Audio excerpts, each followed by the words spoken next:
We are back with some more of the Fat Electrician, and we're back together reacting to it, man. Yep. And this time it's on his other channel, the Fat Files, and he's Yes. talking about Costco, the most gangster grocery store on earth. I agree. I don't know what he has to say about it, but I agree. Yeah. All right. Yeah. As a patron of Costco for the longest time, and as someone who used to work there. Oh, yeah? You Oh used to yeah. work at Costco? Yes, I did. Not as a cashier, but as the person that staged all the shit. Oh, Right. okay. You Like, put the store together. Yeah. It's Got like it. I was at like my last year in high school, or right out of my last year in high school. I worked there as like a night job. Yeah. But Okay. yeah. Okay.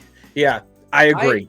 I've always wanted to, when I was doing retail, I always wanted to work at Costco because they paid so much better. And the one of the first jobs I ever had, I worked at a Target that was right across from a Costco, and I tried several times to get in there. I couldn't do it. Man. But, oh well, let's see what Nick has to say about it. I'm here for it, man. 3, 2, 1. Ah, yes, Costco, the only grocery store on the planet that makes almost no money from selling groceries, yet is somehow one of the most profitable grocery stores on the planet through nothing other than psychological tricks and magic. What? Today we're talking about Costco. We all know what Costco is because the members of Costco never shut up about Costco. They're just out there in the world roaming around, non-ironically wearing clothing from Costco's in-house brand, Kirkland, desperately waiting for anybody to ask them what Kirkland is so that they can inform and educate, preach the gospel to these non-believers that Kirkland is actually manufactured by name brand manufacturers and the products are cheaper and better than any other name brand product. And if that's not what they're up to, they're out there flashing their Costco membership card, trying to use it to get laid, and it's working a shocking amount of the time, apparently. And there's a Ain't no way. Ain't no way. I love that. Oh man. love that, man. Hey babe, you want some free samples? You're right to give me the pickup line for that. That's Yeah. Those pants are 100% off at my place. Oh my god. Yeah. But I do notice that it's a bit of a cult-like following almost. It definitely is. Kirkland. It definitely is. Kirkland. But you know what though? I'll agree. Hey man, Kirkland is just as good. Okay. I will vouch for it. My Nana has a Costco membership and we shop there all the time. So she does because when she goes to Greensboro. Yeah. So I'll give you that. Membership card, trying to use it to get laid, and it's working a shocking amount of the time, apparently. And there's a good reason for that. Costco is selling all of its products at a net zero, meaning they don't make any money when they sell you something. In fact, some of their items, they even sell at a net loss, meaning the more they sell, the more money they lose. Yet somehow, they still manage to pay all their employees well above their competitors and have a net profit of over $6 billion a year. And I'm going to explain how that's even possible. So, Costco, our story begins in 1954 with a man by the name of Saul Price, who convinces his mother-in-law to buy a warehouse as an investment property. However, mother-in-law wasn't a commercial real estate mogul and had no idea what to do with this warehouse, so Saul Price is like, you know what, fine, I'll rent the warehouse from you and I'll put a business inside of it. Don't know what it's going to be yet, but I'll figure it out. He then stumbles across a brilliant business known as Fedco, which is essentially a large in-bulk grocery store that offers very, very cheap groceries to its members, and the only way that you could be a member of Fedco was to work for the federal government. So Saul Price approaches Fedco and is like, hey, you guys have a great business model. I've got a big empty warehouse. Let's partner together. We'll make this a Fedco also. It'll be great. Fedco is like, nah, we're good. At which point Saul Price is like, okay, that's fine. Well, I'm just going to steal your business model because you can't patent selling groceries at a discount to members. So I'm going to open up my own equivalent of your store called FedMart. The only difference is instead of selling groceries cheap to members, I'm going to sell groceries really, really cheap to members. Like I'm almost not going to make money off of selling groceries, and I'm going to charge them a $2 membership fee. Okay, and this business model seems kind of weird, but it's actually genius. Okay, Leonardo da Vinci once said that simplicity is the ultimate form of sophistication, and that's what's going on with this business model. If you don't know, grocery stores are probably one of, if not the most competitive retail environments on the planet. The profit margins on food in grocery stores is so razor thin, it's crazy. And what FedMart is... Yeah, pretty much. One of my managers, when I worked at a Harris Teeter, pretty much said that our profit margins are so thin, the only we're basically dependent on repeat business. That's why you can't be a cashier, because you're too mean. Wow. But you know what though? That makes effing sense. You make money on the memberships, not the groceries. Right. And holy shit. I suspect that there's other things they make money off of, but I'm gonna let him cook and let us. Oh yeah, yeah, for sure. But that just right there blew my mind. Yeah. Considering how cheap grocery, like eggs are probably like 10 cents, so a $2 membership is probably where he was making the money at the time. Yeah. Wow. Yeah. Oh yeah. On food in grocery stores is so razor thin, it's crazy. And what FedMart has done with this business model is essentially said, I'm not going to compete in this highly competitive environment. I'm going to sell my groceries at net zero. I'm not going to make money. I'm just going to break even on everything I sell, and I'm going to make all my money off of charging a monthly subscription fee of $2 to let everybody shop at my grocery store where my stuff is the cheapest, because I'm not making any money off of it. I have no profit margin there. So if the customers shop here enough, they're going to save enough money to offset their membership fee, saving money overall. I'm gonna make money, and it's a win-win for everybody. In its first year of business, FedMart does 4 times its projected amount of profit, and they end up opening a bunch of more stores within a couple of more years, all across the United States. Within 5 years, by 1959, FedMart goes public and continues to be outrageously successful. Fast forward to 1975, a German conglomerate company buys up the majority of the stocks in the stock market, and they assume control of FedMart. Now, these German investors assume control of the company, and naturally they're like, wow, what a brilliant business strategy. It's so simple, it's physically painful. All I have to do is change nothing and rake in money.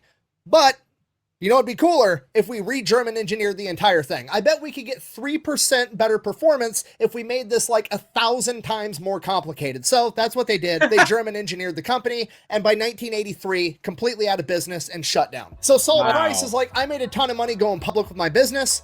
They ruined it. It's closed down. There's no other company like mine. I'm going to start the exact same company all over again. So he buys an empty aircraft hangar and starts Price Mart with the same exact business model. Oh, Price shit. Club. Here we go again. Now it's Price. Man. I remember Price Club, bro. Oh, really? I remember Price Club before it got to. I want to say it was Price Club. I think my parents called it Price Club. Oh, okay. I'm not sure, but yeah. It's not to be confused with Sam's Club, is it? No. Okay, no. I think no, because remember they're the OGs. Mm-hmm. I think Sam's Club came a little bit later. Yeah. Probably tried to copy Costco. Yep. Yeah. Smart with the same exact business model. Oh shit. Here we go again. Now, around the same exact time, Saul Price's old protege from FedMart, a guy by the name of Jim Senegal, ended up opening up his own business with his business partner, a lawyer by the name of Jeff Brotman. And that business was Costco, that also had the exact same business model. So Costco and Price Mart end up being competitors for a little while, and then they eventually end up merging together and they form Price Costco, and then it just becomes Costco, and this is what we have today. And modern day Costco really hasn't changed their business model. They still run a net zero on almost all of their products, and they make 92% of all of their money off of membership fees. So if Costco wants to make more money, they have to A, maintain the members they have, and B, get more members. So how do you do that? You be competitive. You have the best prices, which check, Costco already does because they run everything at a net zero. They're not making money. You can't get better prices than what Costco already has. So what else can they do to improve their business? They have to make shopping there fun, and that's exactly what they do. Okay, and this is where the psychological warfare and magic comes into play, all right? Because the second you walk up to a Costco, you have to pull out your membership card, and on the back side of those Costco membership cards, it's literally a photo ID. Like, you're not getting into this exclusive club unless you are a member. Never cross the rope. No, but my friends are on the inside. Lose them. Hey, watch it, leader! Okay, so right out of the gate, you already feel exclusive. You feel like a boss walking up to the bouncer at a nightclub, and he just opens up the velvet ropes for you and waves you in because you're a member. And the psychological warfare just keeps going from there, right? Because the first aisle that you walk into, by design, is the expensive electronics aisle, okay? You sitting there, you're looking at like, oh, shit, do I need a $4,000 TV? I probably shouldn't. Okay, I'm not going to get the TV. And then you go about your shopping and you think you did a good job, right? They did that shit on purpose because now you think to yourself, oh wow, I just saved $4,000 because I didn't buy a TV the size of my garage door. So now you're like 10 times more likely to impulse buy something else for yourself because you feel like you just saved $4,000. So all of a sudden, that $80 purchase that you're going to splurge on doesn't feel like a big deal. And that is what makes the shopping fun. Within 3 minutes. Wow. I didn't think Genius. about that. Put the expensive shit at the beginning. That way, and I guess also maybe besides treating yourself to something more expensive later on, now you have the idea of a big ass TV in your head or something like that for later. And then you're going to go somewhere else and see similar TV, and it's going to be a lot more money. And you're like, that's where Costco comes in. Yeah. Amazon eat your heart out. Yep. That you're going to splurge on doesn't feel like a big deal, and that is what makes the shopping fun. Within 3 minutes of stepping foot inside of Costco, they've already made you feel like an exclusive member of their club, and they have convinced you that this is no longer a shopping trip, this is a trip where you get to treat yourself. 3 words for you: treat yourself. And now they're about to turn the entire shopping trip into an adventure because Costco uses what they call the treasure hunt strategy, which basically means Costco is constantly moving around all of their items to different locations, so no matter how many times you go to Costco, you never know where you're going, okay? You're on a constant hunt for the milk, the eggs, the bread, and then you're running across like LED high-speed internet toasters for $80, and you're like, holy shit, I need that. And while that's going on, you've got an army of old women constantly trying to give you samples of food. This is not pudding. And while that's going on, there's no lull in the action. There's never a delay in the adventure that you're having because Costco doesn't have very many items, okay? Costco, on average, has about 3,700 different items available in one of their stores compared to like Walmart that has over 50,000. Okay, this means there's no choices to be made, right? A normal grocery store has an entire aisle of 700 different types of salad dressing. You know what Costco has? A fucking pyramid of ranch. It looks like you're getting the ranch, huh? Keep the adventure moving. But I like having a lot of options. No, you don't. I know you think you like options, but you don't. People's actions say otherwise. Almost nobody appreciates having options. Watch this, I'll prove it to you. I'm gonna call my wife and I'm gonna very tactfully give her 0 options about where we're gonna go to lunch today. And then I'm gonna call her tomorrow and I'll edit it in and I'm gonna give her all the options in the world and we're gonna see which one she actually prefers. No way. Hello. Hey, guess where I'm taking you for lunch? Where? Mexican restaurant. Ooh, okay. I'll be ready in 15 minutes. All right, love you. Love you, bye. See you in 24 hours. Oh my Ain't no God. way. No way. Hello. Hey, I'm hungry. Where do you want to go for lunch? I don't know. You want Chinese? No. Mexican? No. Burgers? No. Italian? Yeah, no. All right. You figure out where you want to go and then let me know, okay? Okay, fine. All right, love you. Fucking science. Moral of the story.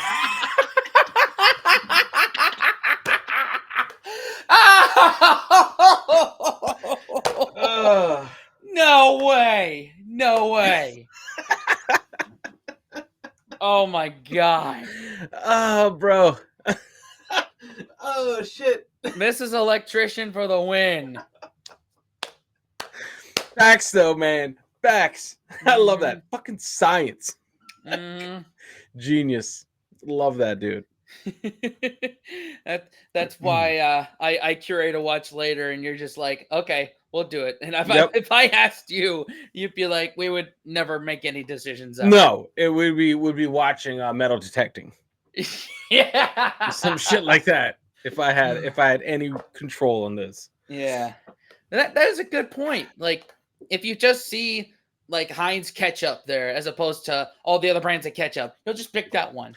And you know what's crazy? It's like it's the biggest Heinz ketchup you've ever fucking seen in your life. Right. Like, at least for me, since I'm not the biggest fan of ketchup, I'm more like the spicy mustard guy, right? But yeah, like let's say the ranch. That's a long time. You're gonna have ranch for a while. Yeah. Like it's not okay, not little size. This is like super refrigerator size. Like yeah. holy shit. Yes. Yeah. They don't know how to do small. They'll do like, and they only sell meat by the cow. So Bro, the meat section at Costco is nuts. yeah, It's yeah, like I don't need this. Like I'm a little bit hungry. That's not the place you go if you're a little bit hungry.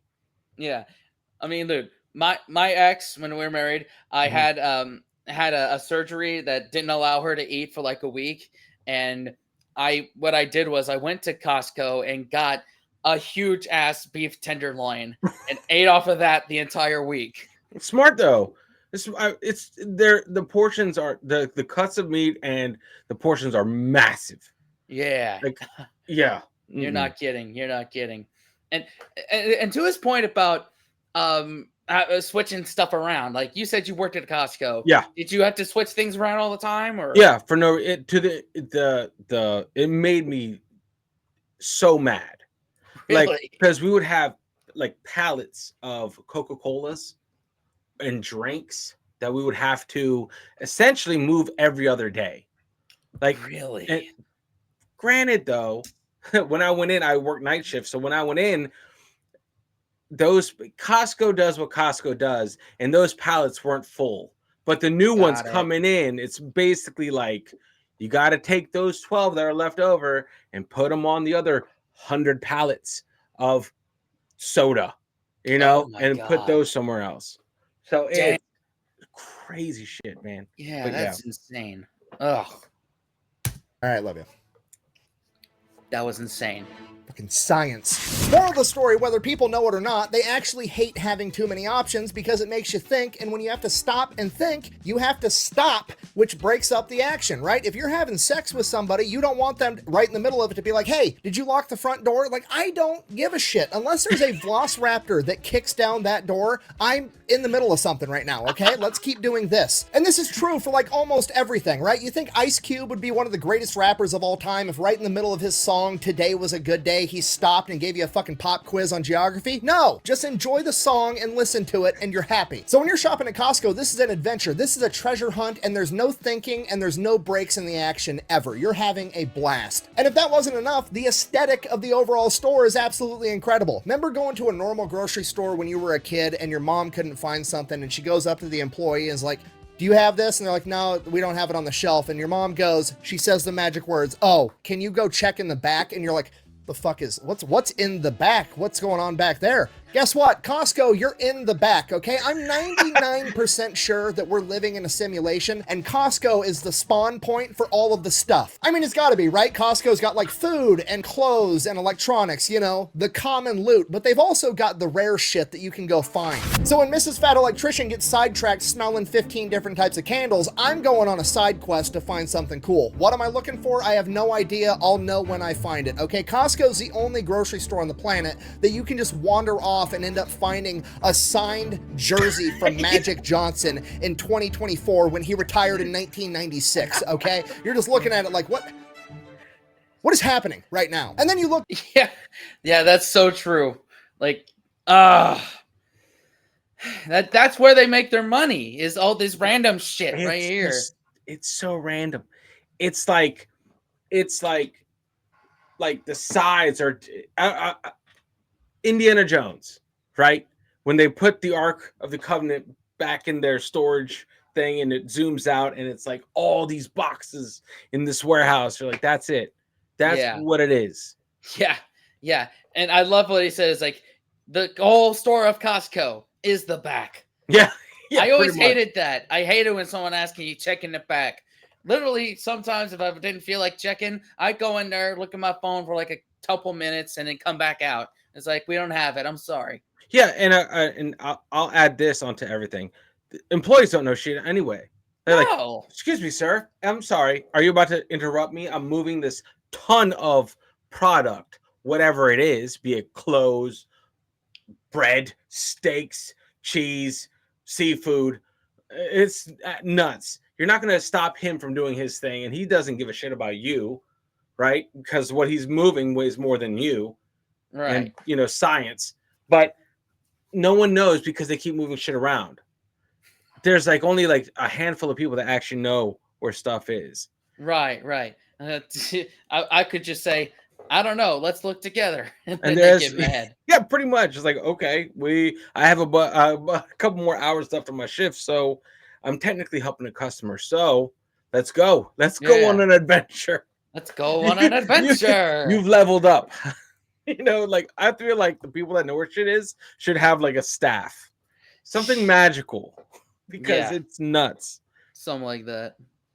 6, okay? You're just looking at it like, what is happening right now? And then you look over and you're like, oh, there's a ring that costs $340,000. And you're just looking at it in your hand like, this literally costs more than the house that I live in. I'm fucking stealing this. And you're like, no, I can't. You put it back, and now you feel like a good person, and Costco is boosting your self-esteem. So you get done shopping, and then you realize you're hungry. You have developed an appetite from adventuring for the past 2 hours, and holy shit, Costco has a food court. So you go over to the food court, and you're like, you know what? I haven't had a hot dog in 15 years. I'm gonna go ahead, I'm gonna order a hot dog and a soda. They ring you up at the cash register. It's $1.50 for a hot dog and a soda, okay? And just to be clear, this isn't like one of the normal little bullshit hot dogs that you like give to the kids at the barbecue while the adults are eating steaks and burgers. No, this is the fucking hot dog that she tells you not to worry about, okay? This is a fucking, you went to a baseball game and got one of those big ass novelty hot dogs, size hot dogs, and that plus a soda with free refills was $1.50. So then, because you're a good person, because you didn't steal that ring, you politely inform the cashier, I think you messed up and accidentally gave me the hot dog for free, and that's just the tax. And she's like, no, it's $1.50. We haven't raised the price on the hot dog combo since 1984 when we came out with it, because of the principles of the matter. Do you understand how crazy that is? 1984 was 40 years ago, okay? We've had more inflation than that house from the movie Up since then, and they've refused to raise the price, okay? Dollar Tree is now $1.25 tree, and this hot dog is still $1.50. So then you go home full and happy, but still fat. Yes. That hot dog. Like I've heard it said from like Costco CEO, like I'm gonna it to his whoever's also running it. It's like, if y'all raise the price of the hot dog, I'll beat the living shit out of you. Yeah. That is like their line in the sand. That $1.50 hot dog is their line in the sand to everything. Yeah. I think also with like the $5 rotisserie chickens and the cheap gas as well. Those and listen, to be honest, guys, I mean, their food is not bad. Their Yeah. food is not bad for what it is. Think about that. For what it is not bad. It's probably the best food for your money. Yeah. That type of food for that money you'll have. Yeah. How can you argue with it? Nope. 5 tree, and this hot dog is still $1.50. So then you go home full and happy, but still fascinated by this $1.50 hot dog. So you decide to look into it. How is it possible? Was that actually meat inside that hot dog? What is going on here? And then you Google it and you hear the famous Costco hot dog story. Okay, apparently the higher ups at Costco came to the owner, Jeff Sinegal, at this point in time, Saul Price's protege, and they're like, we got to sell this hot dog for more than $1.50. At which point, Jeff said, and I quote, if you raise the effing hot dog, I will kill you. Figure it out. Whatever you're thinking, you better think again. Otherwise, I'm gonna have to head down there, and I will rain down an ungodly fucking firestorm upon you. I am talking scorched earth, motherfucker. I will massacre you. I will fuck you up. So that's what Costco did. They called it. It wasn't an I will murder. I will kill you. That's what it was. That's awesome. Yeah. That's if there's any reason to Costco, that's the reason to Costco. Yeah, because they won't raise the price of the hot dog. Nope. I will massacre you. I will fuck you up. So that's what Costco did. They figured it out in what is probably the most gangster way possible, right? They didn't want to sacrifice the quality of the hot dogs and have just horrible hot dogs. So they're like, you know what? The only thing we can do is to build our own hot dog manufacturing facility, and one of them's not going to be enough. We're going to build 2 of them, one in LA and one in Chicago, and then we can control the price of hot dogs. And this figure it out attitude doesn't just stop at the hot dogs. When Costco wants something done, done, they get it done, okay? Here's another example. They wanted to build a new Costco in LA. And here's the problem with that. Getting anything done in the state of California, especially a major city like LA, is an absolute nightmare. California is not rated very well as far as being business friendly goes, and it just takes forever to get anything done, right? You want to put up a new building, you got to have environmental impact studies, all this other bullshit. You got to pay a bunch in fees. It's just a complete nightmare, and it's going to take 20 years for them to put up a 300,000 square foot warehouse. But they had a new rule that due to the housing crisis, they would expedite immediately any projects that had affordable housing. So Costco is in the process of building a Costco in the middle of LA that has fucking apartments on top of it, just so they can start slinging $1.50 hot dogs. In conclusion, Costco is the most... Yo! Loopholes, man. That is a loophole and a half right there. Wow, could you imagine living best location ever? Doesn't matter about the view. You're on top of a fucking Costco. You are self-sufficient. Your little block, you know, because Costco is about the size of a block, right? Yeah, pretty much. Wherever you live on top of Costco, you guys, that little block is good for the zombie apocalypse. Yeah, like you're set. Done. Yeah. You don't need to go anywhere else. You are good to go. Fuck.